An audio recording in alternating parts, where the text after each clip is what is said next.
अस्सलाम वालेकुम guys, welcome to quick hit. कैसे आप सब लोग? आई होप आप सब बहुत खैरियत से होगे, अच्छे से अपना ख्याल रख रहे होगे। वीडियो को कर दे लाइक, चैनल को कर दे सब्सक्राइब। आज बहुत इंटरेस्टिंग टॉपिक पे आज हम बात करने लगे हैं। कमाल की एक क्या कहते हैं, एक हलचल मच गई है पाकिस्तान क्रिकेट में जब मोहम्मद हफीज ने क्लेम कर दिया है कि Babar Azam and Mickey Arthur, जब मिकी आर्थर अपॉइंट हुए थे, इन्होंने फिटनेस कल्चर एंड कर दिया उस साल में जिस साल हमारा एशिया कप था, वर्ल्ड कप था, ऑस्ट्रेलियन टूर था। तीन इतने बड़े मेजर अपॉइंटमेंट्स थे पाकिस्तान के, और उसी साल ये अनप्रोफेशनल हरकत करना, फिटनेस कल्चर एंड कर देना यार। मतलब फिटनेस टेस्ट एंड कर देना उसी साल में। क्या ये सब सच है? क्या मोहम्मद हफीज ये सब सच कह रहे हैं? ये मोहम्मद हफीज ओवर एग्जैजरेट कर रहे हैं? या फिर बाबर और मिकी को जिस तरह पोर्ट्रे किया जा रहा है कि बाबर और मिकी ही विलन है, क्या वही सारे इस इल्जाम के कसूरवार हैं? वही सारे इस मंजने के कसूरवार है? या मोहम्मद हफीज अपनी बात को एक बिजनेस पॉइंट ऑफ व्यू से ए स्पोर्ट्स पे दिखाना चाह रहे हैं? ईच एंड एवरीथिंग इस वीडियो पे मैं आपको रियल स्टोरी जो है, जो असल स्टोरी है, उसको मैं रिवील करूंगा और उसको अच्छी तरह ब्रेक करूंगा। तो आपने करना ये है, वीडियो को आपने लाइक कर देने, चैनल को आपने सब्सक्राइब कर देना। चलते हैं अपने टॉपिक की तरफ। देखिए, मोहम्मद हफीज ने ए स्पोर्ट पे बताया कि जब वो टीम डायरेक्टर है, टेस्ट टीम का उन्होंने रेफरेंस दिया। बड़े चला के उन्होंने T20 का रेफरेंस दिया। टेस्ट टीम का जब उन्होंने रेफरेंस दिया मोहम्मद हफीज ने हमें ये बताया कि जो एक प्लेयर का स्किन फोल्ड होता है, जैसे आप खाना नहीं खाते, स्किन फोल्ड बेसिकली ये होता है जैसे आप रोज खाना खाते हैं, फिर जो आपका फैट इंक्रीज होता है, जो आपकी चर्बी होती है, उस चर्बी के बाद जो आपका एक स्किन फोल्ड बनता है, वो जो स्टैंडर्ड स्किन फोल्ड था इन सब प्लेयर्स का, उस सबसे वो 2.5-3 किलो इंक्रीज कर गए थे। और मोहम्मद हफीज ने फिर ये भी ये स्पोर्ट्स पे ऑन रिकॉर्ड बताया कि जब मैंने 2 किलोमीटर की इनसे रन लगवाई तो कुछ प्लेयर तो रन कर ही ना सके, some of the players couldn't complete the run. ये बड़ी एक हैरानदुई बात है कि प्रोफेशनल प्लेयर्स वो रन नहीं कर पाए। सो ये मोहम्मद हफीज का ऑन रिकॉर्ड ए स्पोर्ट्स पे आप भी जाके देख सकते हैं। अगर मैं मुझे आप मेरे पे कोई यकीन नहीं है तो जाए आप यूट्यूब पे जाए, ए स्पोर्ट्स पे वो क्लिप बड़ा वायरल हुआ है। आप कोई भी इंस्टाग्राम हैंडल से ए स्पोर्ट्स के चले जाए और आपको जाके वो क्लिप मिल जाएगा।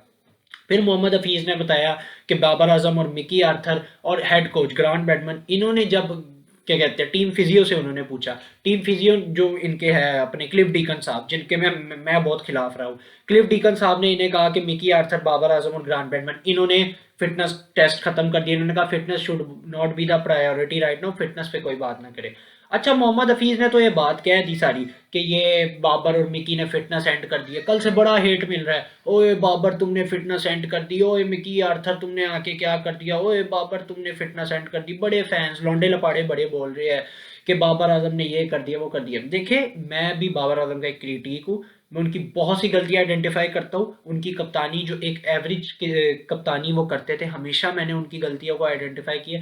लेकिन जो सच की बात है, वो सच और हक की बात मैं इधर करने आया हूँ। अनबैस्ड बात करने का मैं आदी हूँ। ये नहीं कि अगर बाबर आजम की गलती है भी नहीं तो मैं जानबूझ के व्यूज के लिए मैं बाबर आजम की बात करूँ, नहीं। जहां पे बाबर आजम गलत नहीं है वहां पे गलत नहीं है। क्या बाबर आजम अकेला था? नहीं। आपको मैं एक अंदर की बात गारंटी से बता दूं कि मिकी आर्थर को भी ये कन्वे किया गया था, ये अकेला बाबर आजम की तरफ से नहीं, ये कुछ टीम के प्लेयर्स से, जिनमें से बहुत से नाम है जो बाबर आजम के बहुत करीब साथी है। मुझे मना किया क्योंकि मैं एक बहुत कंफर्म सोर्स से आपको क्लेम कर रहा हूँ। आप जाके उनका यूट्यूब चैनल भी देख सकते हैं, सैयद अली इमरान, वो भी आप लोगों को इस चीज़ पे बहुत क्लैरिफिकेशन दे देंगे। तो उनसे भी मुझे इजाज़त नहीं मिली कि मैं इस चीज़ को बता सकूं कि वो कौन से प्लेयर्स थे। लेकिन इतना मैं आपको ज़रूर हिंट दे सकता हूँ, ये जो ईगल, ये जो सारे किंग्स, ये विंग्स, ये सारे जो है, ये सब बहुत पीछे जो छुप रहे हैं इस बात पे, इन्होंने ही कन्वे किया था कि बाबर आजम आपने जाके कह देना कि फिटनेस अभी कोई प्रायोरिटी नहीं होनी चाहिए। कुछ लोग जो अपने आप को बहुत परफॉर्मेंस में कहते हैं कि हमारी परफॉर्मेंस तो सबसे ज़्यादा है, हमसे कोई बड़ा परफॉर्मर है ही नहीं, उन पे भी मैं सवालिया निशान उठाता हूँ कि उन्होंने भी आके बाबर आजम, अब बाबर आजम का क्या कसूर है इसमें? मैं बाबर आजम को बड़ा कहता था कि कड़े अपनी सुने सबकी, कड़े अपनी सुने सबकी। बाबर आजम एक शरीफ आदमी है। एक जो है ना, कहते हैं कि एक बंदा जिसके पास ज़बान नहीं है, बाबर आजम के पास ज़बान नहीं थी और बाबर आजम वो कह ना सका। बाबर आजम अपनी दोस्तों की बातों में आ गया। वो एक अलग क्या कहते हैं जिसे, दोस्तों के जहसे में, जिसे कहते हैं ना, झांसे में पलट गया। बाबर आजम का यही मसला था कि बाबर आजम ने मिकी आर्थर, ग्रांट बैडमैन और इन सबको इस वजह से ये नहीं कह सका क्योंकि वो टीम की तरफ से बड़ा प्रेशर आ रहा था कि फिटनेस नहीं होनी चाहिए। मिकी आर्थर तो देखे नौकरी करने आया था, वो जिस तरह इस बार आया था उसका मल्टीपल इंटरव्यूज़ भी है। मिकी आर्थर ने कहा कि ये अब प्लेयर चेंज नहीं होना चाहते। 2017 में जिस तरह प्लेयर थे सब बच्चे थे, अब ये सीनियर हो गए, अब ये नवाब हो गए, इन ये लोग अपनी मर्जी के मालिक हैं। मिकी आर्थर का ऑन रिकॉर्ड स्टेटमेंट आप जाके देख सकते हैं। ग्रांट ब्रैडमन, मिकी आर्थर, ये दोनों नौकरियां करने आए थे। इन दोनों का कोई इरादा नहीं था कि पाकिस्तान क्रिकेट को लेके जाए, कोई बहुत प्रायोरिटाइज करे। इन्होंने सिर्फ नौकरी करनी थी। मिकी आर्थर जो घर से बैठ के दरबशायर और पाकिस्तान क्रिकेट टीम को चला रहे थे, मुफ्त मारा वो लेके गए और अपने आराम से वो एंड में भी आपने देखा कॉन्ट्रैक्ट लेके गए। अब मैं आ जाता हूँ मोहम्मद हफीज़ पे। मोहम्मद हफीज़ पे क्यों मैं आऊँगा? मोहम्मद हफीज़ पे इस वजह से आऊँगा कि मोहम्मद हफीज़ ने टीवी पे तो ये बात कर दिया कि सारी फ्रस्ट्रेशन उन्होंने निकाल दी अपनी, कि ये बाबर और मिकी ने फिटनेस कल्चर एंड कर दिया, बाबर और मिकी ने। तो मोहम्मद हफीज़ साहब, आप मुझे ये बताएं, क्या आप ही वो होते जिसने T20 में आजम खान को सिलेक्ट किया था और आजम खान को प्लेइंग 11 में भी रखा था? तब आप ही थे ना, आप ही डायरेक्टर थे। और तब आप ही डायरेक्टर थे जब Pakistan cricket team, test team, fitness culture में हमें ऑस्ट्रेलिया में बुरी नजर आ रही थी, फिटनेस इस प्लेयर्स की नहीं नजर आ रही थी, लेकिन आपने कोई अपील ही नहीं की। आपने फिजियो के खिलाफ अपील नहीं की, आपने कोई फिटनेस टेस्ट तब भी नहीं रखवाया, आपने कोई चीज कल्चर सिस्टम बदलने की कोशिश ही नहीं की। आपने क्या कर दिया आके? आप भी तो वही बातें ही कर रहे हो ना। आपने आके अगर चेंज किया हो, अगर ये होता ना कि आप कहते हैं कि मैंने आके कुछ चेंज किया, नहीं, आपने तो, आप तो उसी के साथ चले गए। आप तो उल्टा अपने ही प्लेयरों को गिराने की कर रहे हो। आप करते, अगर आप करते आके कोई एक नई पॉलिसी बनाते, उस पॉलिसी पे सारे प्लेयर्स ना उतरते, तब इन प्लेयरों की गलती होती कि टीम डायरेक्टर आया, टीम डायरेक्टर ने एक पॉलिसी बनाई है और उस पॉलिसी पे प्लेयर्स अमल दरामद नहीं कर रहे, तो ये मोहम्मद हफीज की नहीं, प्लेयर्स की गलती है। लेकिन आपने आगे कुछ चेंज ही नहीं किया। आप तो आके बैठ गए, आपने बस इधर उधर की बातें सुनी। आपको पता था कि जका अशरफ की छुट्टी होने वाली है, जैसे ही जाएगी मैं टॉक्सिसिटी फैलाऊंगा, नेगेटिविटी फैलाऊंगा। एक दफा आपकी नौकरी गई, फिर आपने ये टॉक्सिक बातें करना शुरू कर दी है। अगर आप ये बातें करें, मुझे पता है आप सच कह रहे हो, मैं ये नहीं कह रहा आप गलत कह रहे हो, आप बिल्कुल सच बात कह रहे हो। ये बात आप बिल्कुल 100% सही कह रहे हो कि टीम में फिटनेस खत्म हुई, कल्चर एंड हुआ। लेकिन आप भी तो तब थे, आप सिस्टम को चेंज कर देते। आपके पास भी तो मौका था, आपके पास भी तो हाथों में चीजें थी, लेकिन आपने कुछ नहीं किया। आप भी तो बैठे रहे, आप भी तो डिफेंड करते रहे, आप भी तो ऑस्ट्रेलियन पिचेस को बोलते रहे। आप तो कहते क्रिएटर ने ये पिच बना दी, वो पिच बना दी, आप भी तो यही कहते रहे। ऑस्ट्रेलिया की टेस्ट सीरीज में हम 3-0 हुए, आप फिर भी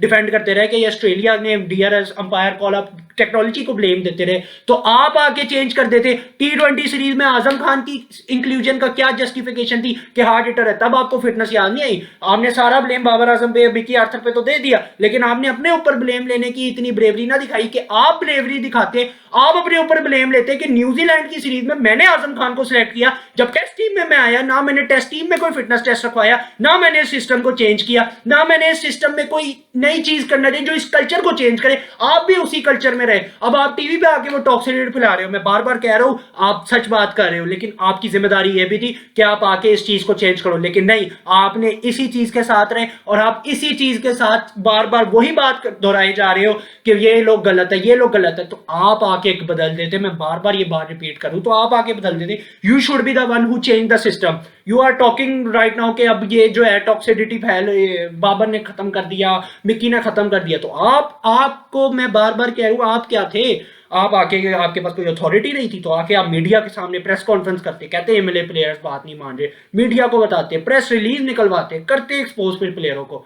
आप भी से अब बातें ही कर रहे हैं मोहम्मद हफीज। वही है ना, टीवी पे बैठ के बोलना बहुत आसान है, बहुत आसान है, अंदर जाके एग्जीक्यूशन आपसे भी नहीं हुई माजरत के साथ। मैं बाबर आजम के, ये नहीं कि मैं बाबर आजम को इधर डिफेंड करूं, बाबर आजम की गलती है, कप्तान था वो, चाहे जैसा मर्जी है, चाहे उसके दोस्तों ने उसे उलझाया हो, पीछे से उसको प्रेशर आ रहा हो, लेकिन बाबर आजम अब दूध पीता बच्चा तो नहीं है कि बाबर आजम क्या कहते हैं अपने दोस्तों की बातों में आ गया कि फिटनेस का एंड कर दे, एंड कर दे, तो वो उसने एंड करवा दी।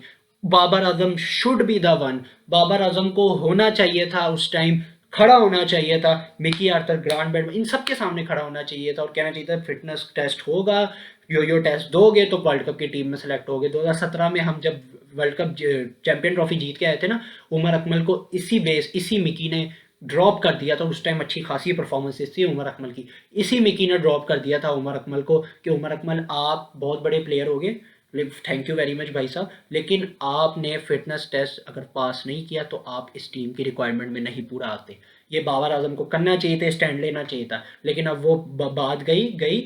लेकिन बाबर आजम को ये कह देना कि बाबर आजम की सारी गलती है, सारा कसूर बाबर का है, बाबर ही तो आज जो ये सारा मास्टरमाइंड था, मिकी आर्थर और बाबर ही थे, नहीं। इसमें बहुत सारे चेहरे हैं। ग्रांट बैडमन भी इसका कसूर है, इसका टीम फिजियो भी कसूरवार है, इसके सकलैन मुश्ताक भी कसूरवार है, इसके रमीज राजा भी कसूरवार है। क्योंकि ये अभी से नहीं, मैं आपको गारंटी से बता रहा हूँ, ये बहुत पहले से हो रहा है। ये बहुत पहले से हो रहा है कि इधर फिटनेस को बहुत कम प्रायोरिटी देने की बात हो रही थी आफ्टर 2022 वर्ल्ड कप। उसके बाद आपके पास एक पूरा चांस था, मोहम्मद हफीज़ जो आप बात करें स्पोर्ट्स पे, कि आप आके कल्चर चेंज करें, लेकिन अनफॉर्चुनेटली आप भी वही बातें कर रहे हैं जो दूसरे आके करते हैं। आप सिर्फ टॉक्सिसिटी फैला रहे, सिर्फ अपना पॉइंट प्रूव करना जा रहे हैं कि मैं बहुत अच्छा था, मैं तो जैसे ही गया मैंने तो इन लड़कों को कह दिया कि लड़के ऐसे हैं, मैंने तो अपनी बात कन्वे कर दी। आप अपने आप को अच्छा करना चाह रहे हैं और आप टीम को अलग लेके जा रहे हैं। देखिए, मैंने बहुत सपोर्ट किया आपके प्रिंसिपल्स को, आप जिस तरह क्रिकेट को एनालाइज करते हैं, जिस तरह आपके प्रिंसिपल्स है क्रिकेट को लेके, जो आपके व्यू पॉइंट्स है,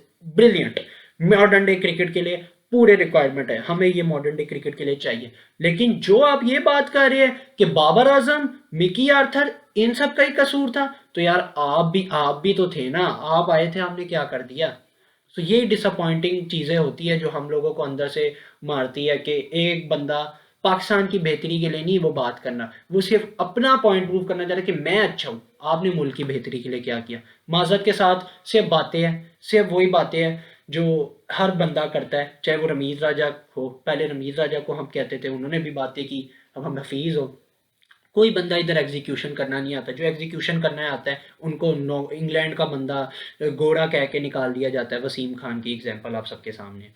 बाकी बाबर आजम की इसमें गलती है, मिकी आर्थर की गलती है, ग्रांट बैडमन की गलती है, सारे प्लेयरों की गलती है। जो प्लेयर सारे छुप जाते हैं पीछे, ये मैं अभी खोलना नहीं चाह रहा है कितने प्लेयर्स थे, कि पीछे से प्लेयर्स का जो दबाव था वो बाबर आजम के सामने आया और बाबर आजम बिल्कुल बेबस हो गए। लेकिन ये नहीं कि बाबर आजम अब मतलब बिल्कुल ही क्या कहते कोई दूध पीते बच्चे हैं। बाबर आजम को उस टाइम स्टैंड लेना चाहिए था एक कप्तान का। अब ये फिर लोग मुझे बहुत आके कहेंगे कि यार उसे अपनी वो था, नौकरी का था, उसके साथ बोर्ड बुरा कर देते। यार खुद आप लोग कहते हो ना कि बाबर की फ़ैन आर्मी सबसे ज़्यादा है। अगर बाबर इस चीज़ पे करता, मैं भी उसका फ़ैन बन के आता, मैं भी उसके साथ ट्विटर पे ट्रेंड चलाता कि फिटनेस टेस्ट करवाओ, फिटनेस टेस्ट करवाओ। लेकिन जहाँ अब आपकी फेवरेट बातें होती है, जहाँ पे किंग कहना होता है वो ट्रेंड चल जाते हैं, जहाँ पे पाकिस्तान क्रिकेट टीम की प्रोफेशनलिज्म की बेहतरी है, वहाँ पे आप लोग सारे सोए होते हैं ट्विटर पे मासद के साथ। जो बात है वो सच और हक की है, और जो गलत बात है वो गलत बात है। That's about it. बाकी आप लोग पीएसएल मेनिया तो मेरा देख ही रहे हैं। आज मैं लाइव आ रहा हूँ थोड़ी देर में, इंडिया इंग्लैंड के प्री मैच हम 4 टेस्ट का कर रहे हैं जो रांची में होने वाला है। बड़ी चीज़ें इसमें हैं, वो भी मैं आपके सामने स्टैट्स एंड डाटा लेके आऊँगा। सो अपना बहुत सारा ख्याल रखें। ये मेरी आज छोटी सी कोशिश थी जो मैं आपको समझाऊँ कि मोहम्मद हफीज़ और बाबर आजम इनके आपस में क्या इख्तलाफात है, क्या मसले चल रहे हैं, और ये क्यों मोहम्मद हफीज़ ने बताया, इसकी रियल स्टोरी क्या थी। अपना बहुत सारा ख्याल रखें, दुआ में याद रखें। टेक केयर, बाय बाय, अल्लाह हाफिज़।